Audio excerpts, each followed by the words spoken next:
Oke, baik.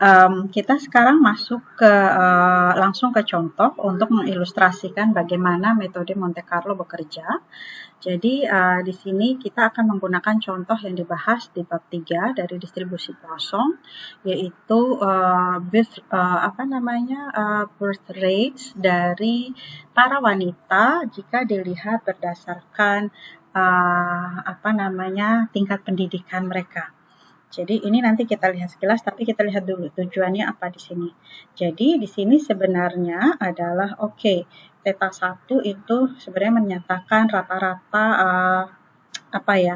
jumlah anak yang dimiliki oleh wanita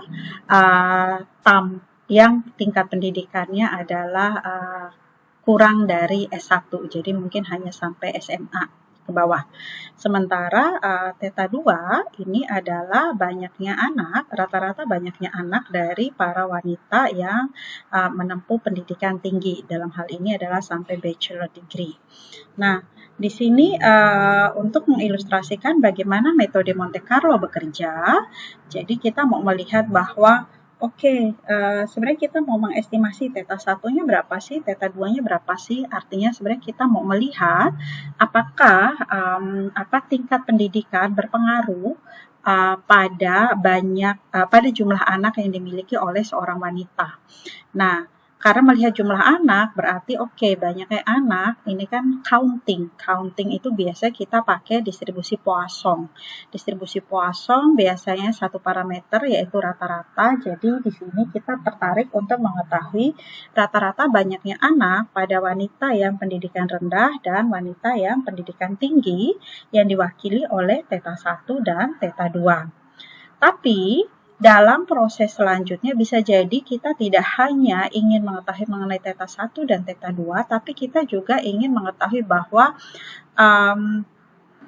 apakah benar gitu bahwa misalkan tingkat pendidikan itu mempengaruhi banyaknya anak. Nah, bagaimana menjustifikasi hal tersebut? Coba deh kita hitung. Berarti kalau tingkat pendidikan mempengaruhi banyaknya anak, misalkan kita berpikir bahwa wanita dengan pendidikan rendah memiliki anak lebih banyak daripada wanita dengan pendidikan tinggi. Dalam hal itu berarti kita ingin melihat bahwa apa iya sih theta 1 lebih besar dari theta 2? Nah, apa iya sih theta 1 lebih besar dari theta 2? Nah, itu artinya kita mengkuantifikasi hal tersebut adalah lewat kita menghitung probabilitas bahwa theta 1 lebih besar dari theta 2 given data yang dikumpulkan seperti ini. Jadi, ini kita menghitung posterior probability bahwa theta 1 lebih besar dari theta 2. Dan ini katanya diklaim bahwa nilainya 0,97. Artinya sebenarnya almost surely gitu loh, hampir pasti bahwa theta 1 itu lebih besar dari theta 2 dengan data seperti ini.